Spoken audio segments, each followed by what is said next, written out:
As always, the Seahawks could always use an extra pass rusher or two, and with a top 10 pick in the 2022 NFL Draft, there's some intriguing pass rushers that could be available for them to select later this month. Rob Rang and I are going to be breaking down some of the top edge prospects and more on our latest installment of Locked On Seahawks. You are Locked On Seahawks, your daily Seattle Seahawks podcast. Part of the Locked On Podcast Network, your team every day.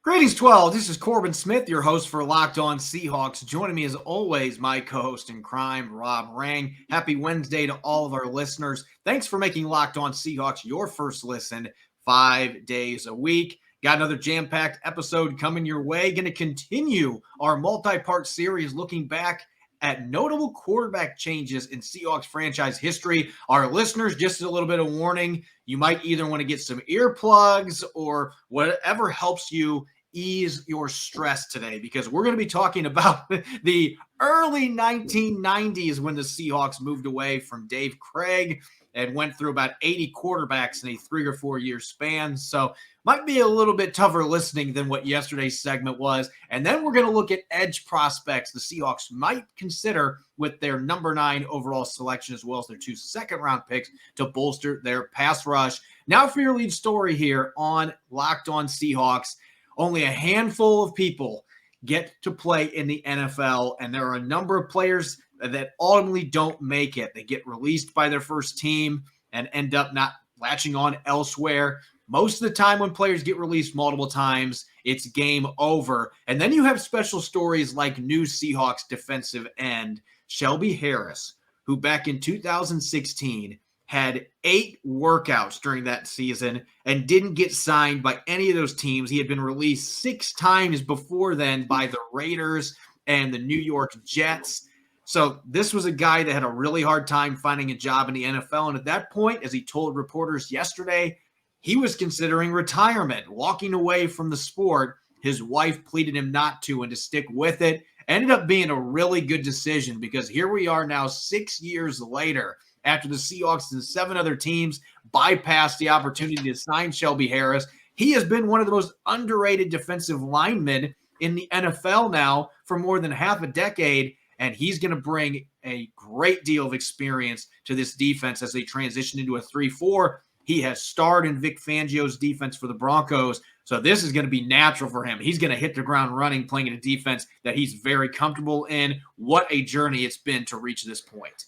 Yeah, that's the thing. I mean, I don't want to oversimplify things. Obviously, Clint Hurtt's version of the 3-4 defense is going to be different than Vic Fangio's. But at the same time, you are bringing a player who does have that type of experience.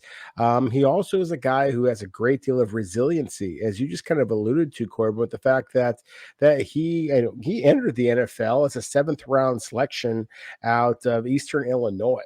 With the Las Vegas Raiders, and then winds up bouncing around in several different spots in the NFL before he really catches on with the Denver Broncos. And it's the fact that he did bounce around as much as he did.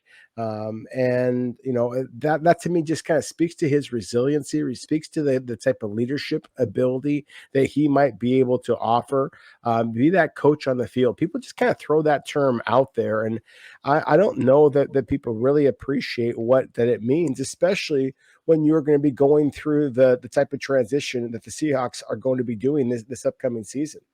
So to me, Shelby Harris is just kind of thrown out there as like, oh, the Seahawks got Drew Lock for Russell Wilson. They got Noah Fant for Russell Wilson. They got all these draft picks for Russell Wilson, ...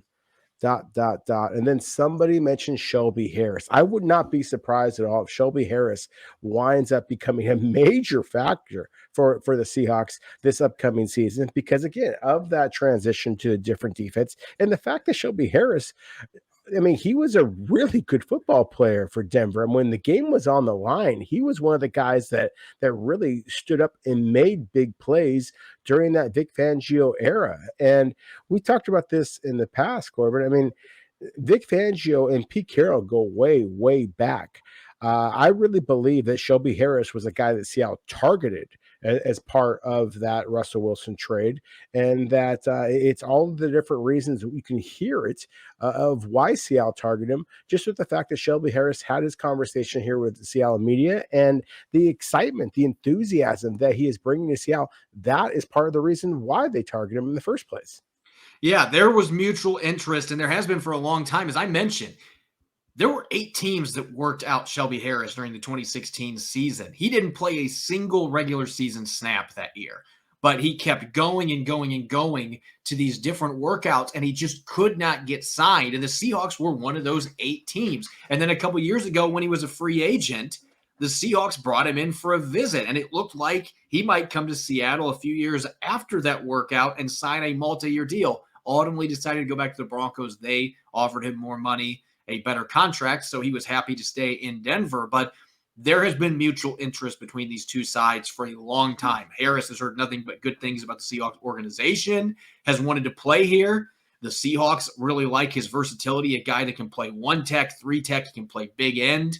He can do a number of different things. He's lined up all across the board for the Broncos, especially the last 3 years for Vic Fangio. He was even joking with Pete Carroll and John Schneider the other day that, this all could have been avoided. They wouldn't have had to trade their franchise quarterback if they would have just signed him 6 years ago or even 2 years ago. But ultimately, he ended up staying in Denver, had a very successful 5 years there. And I think he's one of the more underrated defensive linemen. We talked about this when the trade first happened, that Harris, as you mentioned, some might view him as just kind of an add-on, but this is a guy that is a already proven, established, versatile defensive lineman that is perfect for a 3-4 scheme because of his positional versatility. He's had at least 27 pressures each of the last 3 years. He's also generated 6 sacks in 2 of those seasons. And, oh, by the way, he's got 16 pass deflections at the line of scrimmage. So when he's not sacking or pressing quarterbacks, he finds ways to impact plays by sticking his big paws up in the air and swatting the football down. This is a very good football player that's had high run grades from Pro Football Focus for the last 5 years. Last year was the first down season for him by that standard. Still had a very solid year, though, for the Broncos. He can do a little bit of everything, and just everything he's been through to get to this point. As you mentioned, the term coach in the field gets thrown around a lot. But this guy truly is going to be that for the Seahawks, not just because this is a scheme that he's very familiar with, even not being exactly like Vic Fangio's defense. There's going to be a lot of carryover, and so he's going to be able to help out other guys along that defensive line when they bring in young players. He's going to be a mentor. So I think that this is, maybe not the best long-term addition because he's a little older player, going to be 31 in August. Still got a ton of great football in front of him, though. Could end up in the short term being the best addition that they made in this trade. He's a really good football player. He is, and he's got a couple of things that are going for him just from a physical standpoint, besides just the intangibles and all that kind of stuff. I think that there's going to be some Seahawks fans out there, Corbin, listening to the podcast and saying like, yeah, this is a lot of fluff.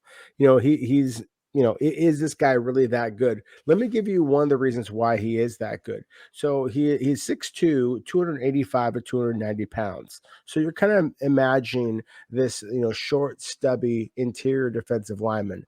But Corbin, he's got almost 35-inch arms. Yeah. And we've talked about this with the cornerback position, how Seattle is always kind of, at least throughout most of the time that Pete Carroll has been here, he's always prioritized those 32-inch long cornerbacks.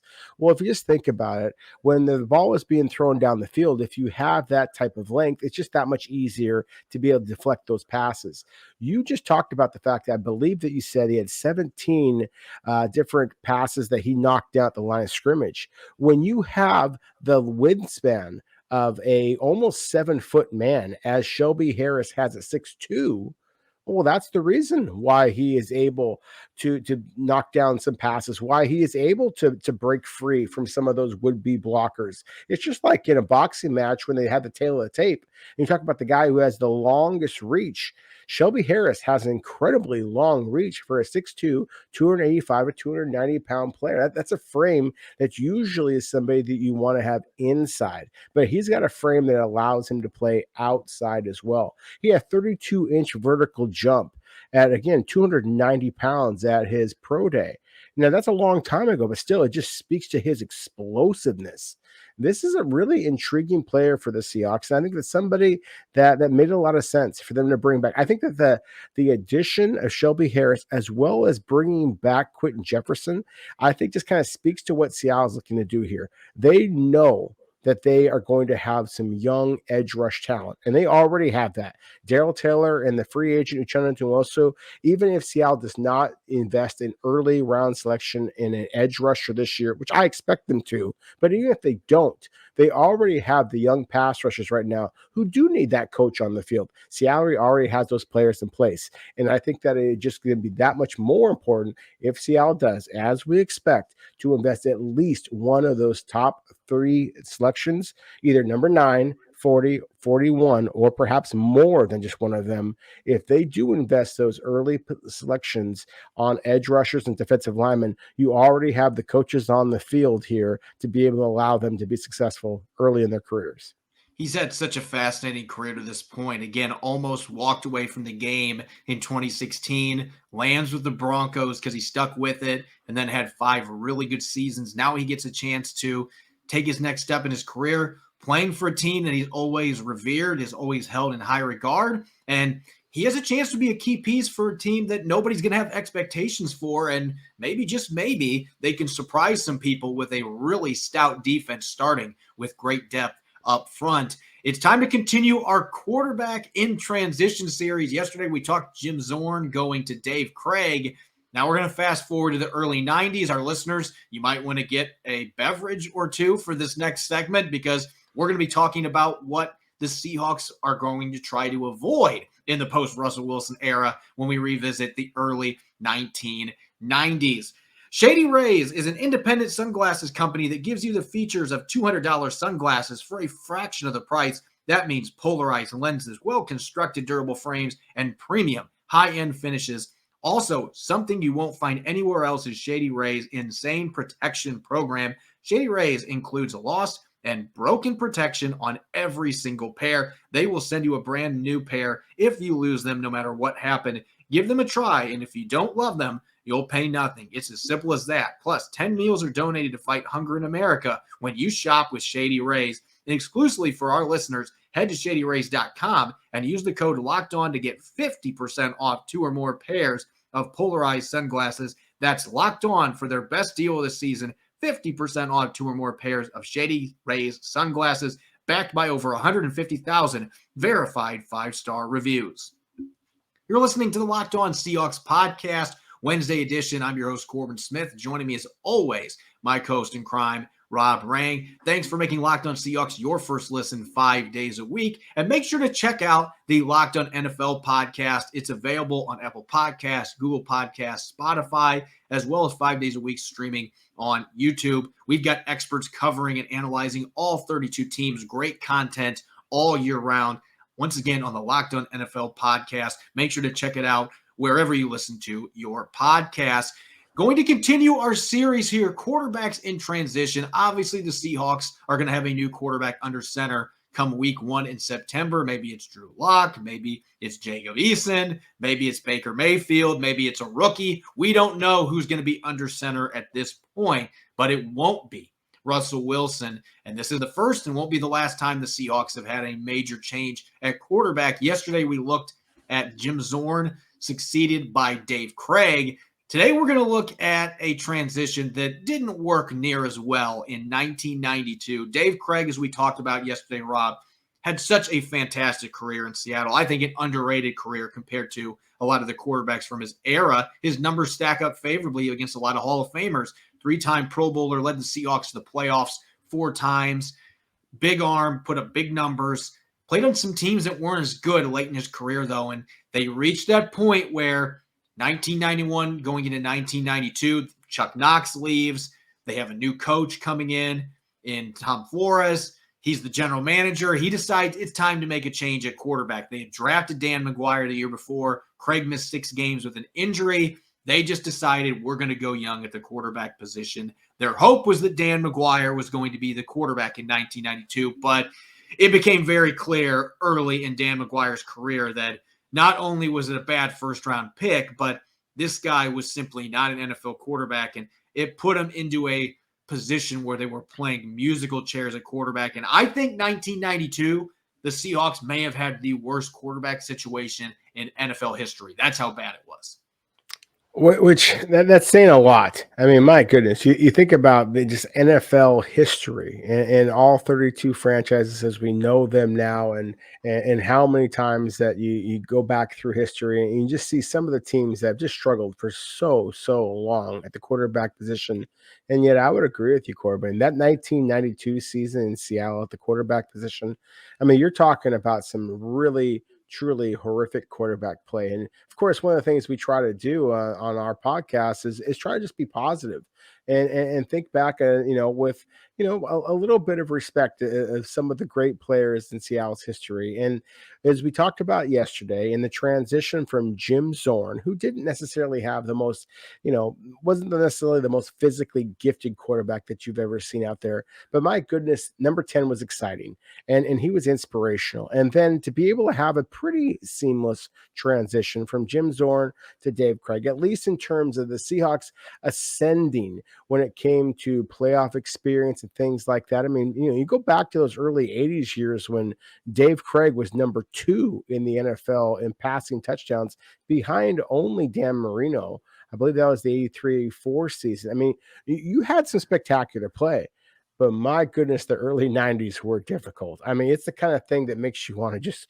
grab yourself a beer and buckle down, because it was tough. I mean, there's some names out there that you want to mention, because that's what we do. We talk about the Seahawks good and bad of the past, but you don't want to mention, because, Corbin, there's a possibility that some of our listeners are driving right now. I don't want any accidents on the side of the freeway, but I mean, my goodness. I mean, I'll mention one of the guys who I actually thought was a little bit underrated during that time, and that being John Freeze.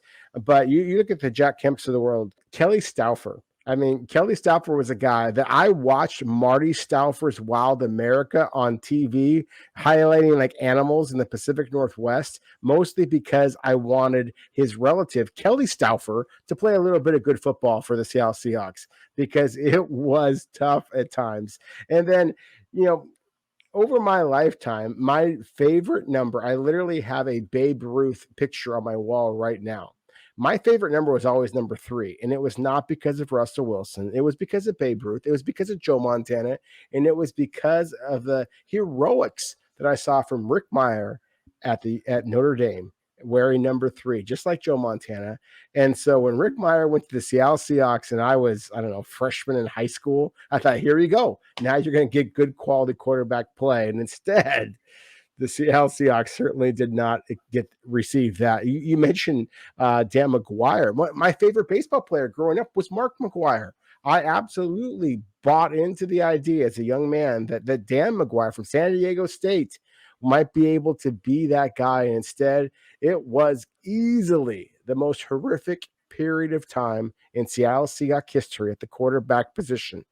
And so that's the thing, is that you are hoping that Seattle is going to be able, with Pete Carroll and John Schneider, be able to manage this transition a heck of a lot better than the Seahawks were able to do in the early 1990s. It's unfortunate because Tom Flores, and he did just get into the Hall of Fame for his great work with the Raiders, and he deserved it. But, man, his tenure in Seattle was rough. And the biggest reason why is because they just completely misfired on the quarterback position. When they let Krieg go, I think if you look back at that, Krieg ended up having a couple more good seasons as a starter in the league. He led the Chiefs to the playoffs in 1992. So he still had some good football in him. But I think the decision on its own made sense. The problem was that they just completely botched the transition, because Dan McGuire, he showed in 1991 on the practice field, like, this kid was not ready for prime time. He was not ready to be a starter. Finished with less than 5 touchdown passes in his entire career. One of the bigger quarterback busts that you're going to find. And then they had Kelly Stauffer. They had, and the name is so bad that I'm not even remembering it right now, Stan Gelbaugh. I mean, we're mentioning Stan Gelbaugh on the podcast wearing number 18. You had him, Stauffer, McGuire. He's going to make sure that he's getting his drink here. You had those 3 quarterbacks combining. This is why I think 1992 ranks up with the worst quarterback play we've ever seen.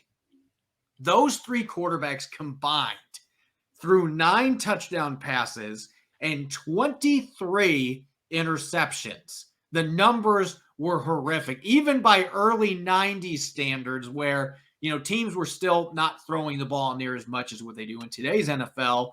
That was the passing numbers are just atrocious. It didn't matter who was under center. So with a year that bad, they quickly moved on to drafting Rick Mirer in 1993 with their top 5 selection, which made sense. Solid kid at Notre Dame, as you mentioned, always seemed to come up big for the Fighting Irish. I grew up in Indiana. My parents were huge Notre Dame fans.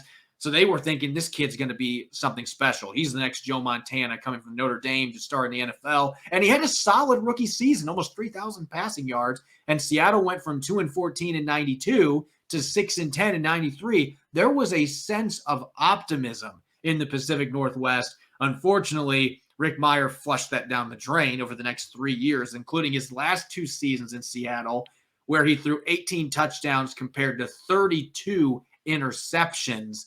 And they had John Freeze replace him in the starting lineup. I mean, that's how bad it got. Dennis Erickson's like, you know what? I can't do this anymore. John Freeze, lifelong backup, you're my starter, because clearly Rick Meyer's not the guy.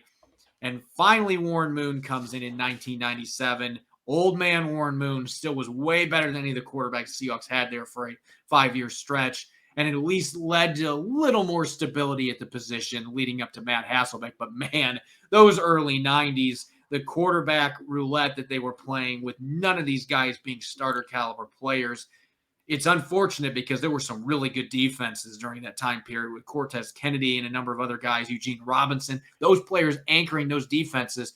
These could have been really competitive playoff teams with an average quarterback, but they didn't get lucky enough to even have that from 1992 to 1996. Yeah, it just underscores the incredible value, incredible importance of the quarterback position. We're talking about guys like a Stan Gelbaugh, who, again, I don't want to be dismissive of his talent. Certainly more gifted than I ever was. But at the same time, obviously was not able to help Seattle actually win football games. And then you talked about some of the, kind of the sun reappearing on, in Seattle and being Warren Moon, and, just absolutely phenomenal player and a really cool story, him coming back to the Seattle area after obviously being a superstar at the University of Washington. Speaking of local guys doing well, John Kitnick kind of taking over for him at that point, the Lincoln High School, Tacoma, Washington, Central Washington graduate, and coming to Seattle and helping them. And then, of course, when things really got rolling is when Mike Holmgren brought Matt Hasselbeck, who he had known from his days in Green Bay, to Seattle. And of course, that's where history kind of writes itself from a Seattle Seahawk perspective. And that, to me, is one of the real themes that we got to kind of come back to a little bit here, I think, Corbin, is that, you look back and with the transition the Seahawks faced between Jim Zorn and Dave Krieg, then you had you had the guy there. He was able to learn how your franchise operates with Dave Krieg, learning that from Jim Zorn. You had that with Mike Holmgren, kind of teaching that to Matt Hasselbeck, and then obviously with Seattle and Pete Carroll and Russell Wilson, what they were able to do. That is what is going to be fascinating. And the first time in franchise history of Seattle is able to do it here with Pete Carroll and John Schneider, to be able to bring in a second quarterback in the same head coach and general manager regime to have any kind of success. I salute you, Pete Carroll and John Schneider, because what you are being asked to do at this point would be historic. And so this is an intriguing quarterback class. I think there's some guys that make some sense, if not this year, then perhaps next year. And I think that Drew Lock has off a lot of talent as well. So I am going to be interested to see. I certainly hope that you're not going to drive Seahawk fans to drink the way I was just kind of mimicking here for us, because certainly those early 1990s were a very difficult time from Seahawk history. When we return, we're going to fast forward back to the present. The Seahawks could always use another edge rusher or two. Luckily for them, there are a lot of options in a deep and talented draft class. Rob and I are going to be taking a look at several of those players that could be in consideration for pick number 9. And in the second round, when we return, speaking of options, if you're like me and you're trying to keep your New Year's resolution going here in April, you've got to roll with Built Bar. It's the best protein bar on the market. Tastes like a candy bar, 100% chocolate. Built Bar Puffs, absolutely delicious. They are protein-infused marshmallows with 100% chocolate, less than 200 calories, and amazing flavors like banana cream pie. They've also got their regular Built Bars like peanut butter brownie, my personal favorite, as well as salted caramel and orange cream. They're coming out with new flavors every single month, so make sure to check them out at built.com and see what they are cooking up this month on the flavor spectrum. Under 200 calories, under 5 net carbs, 17 grams of protein. It's the perfect pre-workout snack, even post-workout snack, or just snack in general, way healthier than a candy bar. Make sure to check out built.com and use the code LOCK15 to get 15% off your order. That's built.com to get 15% off using the code LOCK15. You're listening to the Locked On Seahawks podcast, Wednesday edition. I'm your host, Corbin Smith. Joining me as always, Rob Rang. We've got a big draft coming up in less than 4 weeks, Rob, in Las Vegas. The Seahawks with a top 10 pick for the first time since 2010. John Schneider and Pete Carroll's first year with the organization. They have pick number 9, which they got back in the Russell Wilson trade. We talked offensive tackles yesterday.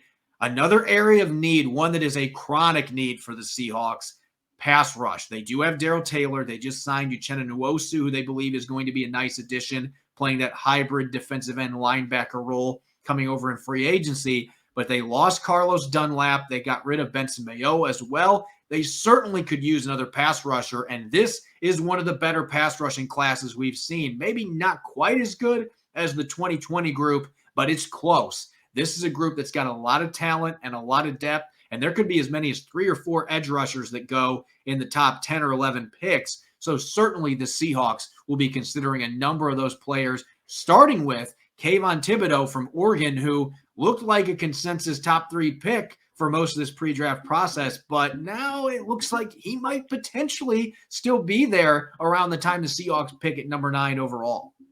Theoretically, he could be. I mean, he's still absolutely among the elite talents in this draft class. And so if he were available to see out number 9 overall, as we talked about yesterday, Corbin, with, the idea of John Schneider doing some, kind of cartwheels down the carpet line, if Kayvon Thibodeau is available, or frankly, Jermaine Johnson II from Florida State, if either one of those pass rushers are available, I think that has got to be a very, very strong consideration for the Seahawks at number 9 overall. And as we talked about just yesterday, at the offensive tackle position, that has been Seattle's highest priority when they have used their first-round selections. There's been 8 first-round selections since Pete Carroll and John Schneider teamed up together in 2010. And of those 8, 3 have been offensive tackles. But of those 12 years, 4 times Seattle's number 1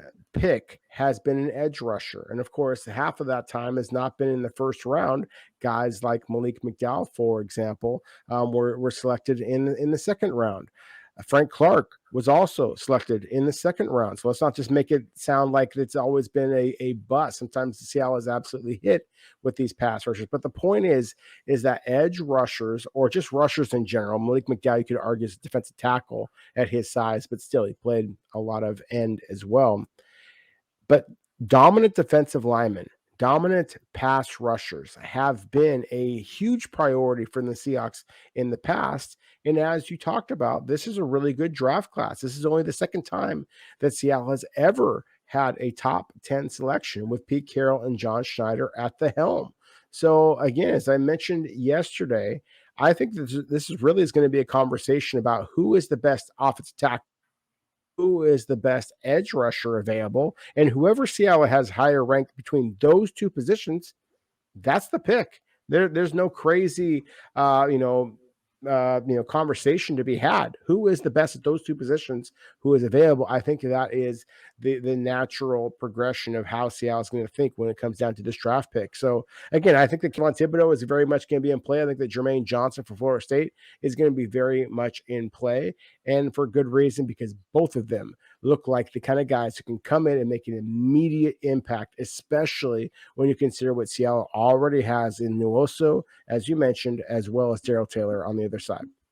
Yeah, I think that Thibodeau and, potentially their Jermaine Johnson. Those are the two players that I think maybe you have the best chance to get at number 9. Aiden Hutchinson, as far as I'm concerned, already has a Jaguars uniform in his house. I think that he is the number 1 selection based on everything that's being thrown around out there. Maybe the Jaguars will change their mind before the draft later this month, but it looks, all signs are pointing towards Hutchinson being gone at pick number 1. So I don't see any way that the Seahawks are going to be able to get a hold of him. Certainly going to be out of contention for his services, but maybe somebody like Thibodeau falls with questions about his motor, questions about his interest off the field. I don't necessarily understand that particular argument for why he would fall, but certainly a big-time talent that was being viewed as the number 1 pick for a lot of this pre-draft process. If you're looking at some other players that might make some sense here, I think we are now falling into that area, that gray area, kind of with Charles Cross yesterday, where I think there are some other really intriguing first-round caliber pass rushers that I wouldn't necessarily reach for at pick number 9.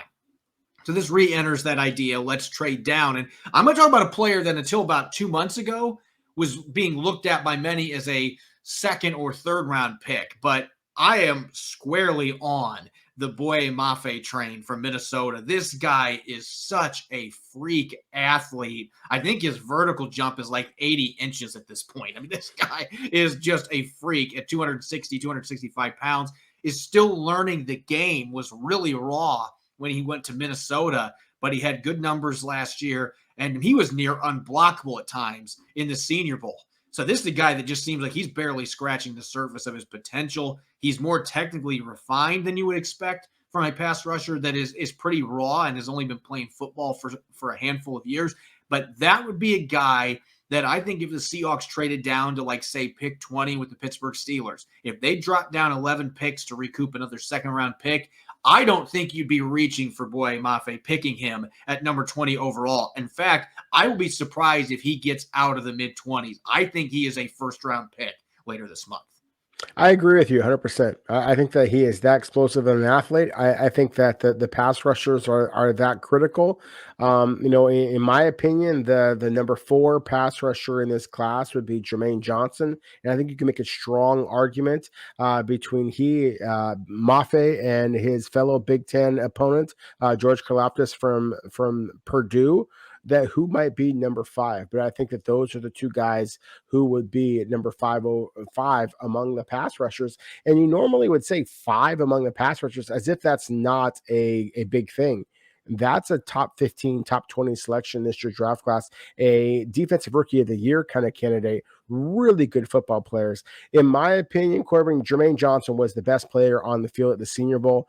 That's why I love the length. I love the physicality. I love the success in different schemes that he had at Georgia as well as Florida State. When his one season there, he was just the ACC Defensive Player of the Year. That would be my selection. Kayvon Thibodeau, I love the explosiveness and the physicality. The fact that he played up and down, I think is a little bit of a concern, but I still think that he is very much worthy of number 9 overall consideration if he were to be available at that spot. I'm intrigued by a guy like Mafe. I don't necessarily like him at number 9, but as you talked about in the possible trade down, Mafe would be a guy that I think that would make a lot of sense. Karlaftis, to me, is a little bit more of a classic 4-3 defensive end. I don't think that he has quite the athletic ability to be able to drop back and do all the things you're asking 3-4 rush linebackers to do.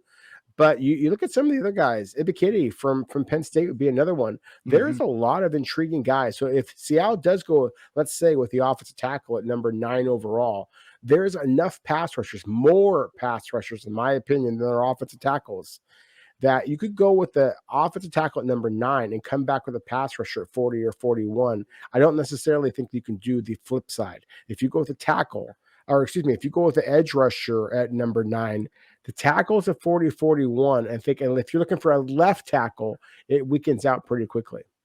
Yeah, there definitely is more depth at the edge rusher position. So I think that is something that the Seahawks have to keep in mind. But again, you want to make sure you're picking the best player available at number 9, in my opinion. You cannot reach for a pass rusher that maybe is not worthy of that number 9 pick. You need a game changer. So if that means Sauce Gardner is your best player there at number 9, you go get Sauce Gardner if you can't get a trade down, if you can't recoup picks. I mean, there's so many different moving parts here, but when I look at the second round, to me, Arnold Ebiketie is probably a guy that is borderline first rounder, early second. So that might be a player that is in play for the Seahawks. If they didn't pick edge in the first round, might be there for them at 40, 41 range. And there are a couple other guys that could make some sense there. It might be a little early for a player like Nick Bonito out of Oklahoma, but I could certainly see Drake Jackson from USC being a player that could make a lot of sense at that position. So there are a number of intriguing edge rushers. And what I really like about this group is if you somehow don't hit on a pass rusher in those first 3 picks and you go different positions, there are a lot of guys on day 3 that I think could potentially be difference makers that you could go out and get in the 4th round or even in the 5th round. It is that deep of a class. It is that deep. I'll give you 2 guys right off the bat that immediately jump out to me as far as guys who are not getting, enough attention. Actually, 3 guys. I was going to say Sam Williams from Ole Miss is one of the very first guys. Amari Barno from Virginia Tech. Deangelo Malone from Western Kentucky. Those are all guys who are not going to necessarily be top 50 selections, but I think have the traits to be dynamic off of the edge. Not necessarily as your number 1 guy. You have to have somebody else who is that ace. And I think the Seahawks potentially have that with Darrell Taylor, as we talked about before, really intrigued by Nwosu as well.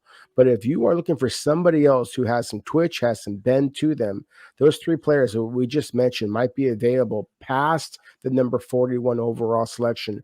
Might be one of the reasons why Seattle does decide to get a little bit cute. Maybe not go with the pass rusher number 9 overall because they feel really good about the success that they've been able to have in the middle and later rounds every year in the NFL draft.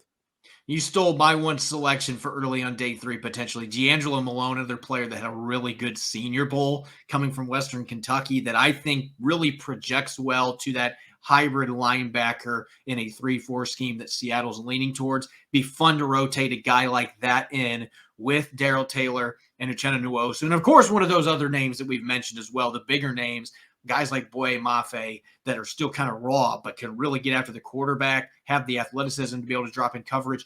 There are a lot of really intriguing names. One last name I want to throw out here, though. This is a guy that would have probably been a top 10 pick if he would not have been hurt. And I call this a Jeffrey Simmons scenario. But David Jabo from Michigan, who a lot of people were viewing as a home run, top 5, top 6 selection potentially, at least top 10.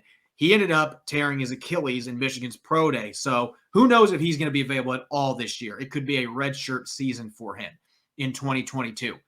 But look what Jeffrey Simmons became for the Titans. They drafted him after he tore his ACL. He came back midway through his rookie season, and he's been a superstar ever since. One of the best all-around defensive tackles in the league. Jabo is coming back from an injury that now is not near as scary as it used to be. The Achilles injury, guys are coming back at a much better success rate from that injury. He's really young. He is still a very raw player that's got a lot of room to grow. That would be the kind of guy, even 40 or 41, if you haven't picked your pass rusher yet, I might be able to get a blue chip, all-pro caliber player early in the second round. Even if he's not going to be able to play right away for me, it might be worth the risk at that point because of how talented this kid is. It absolutely would be worth the risk at that point. I would argue that it might be worth the risk in the 7th round if Seattle were to invest, or some other NFL team were to invest a draft pick in Adam Anderson, the edge rusher from Georgia, who does have significant off-field considerations that any NFL team needs to consider. But at the same time, and just in terms of what he can do on the football field, we're talking about another blue chip prospect as well. So again, to your point, Corbin, there are a lot of really good edge rushers in this draft class. You don't necessarily have to invest a top 10 selection in one of them. You just have to make sure that you get a guy who is committed to having as great a success moving forward.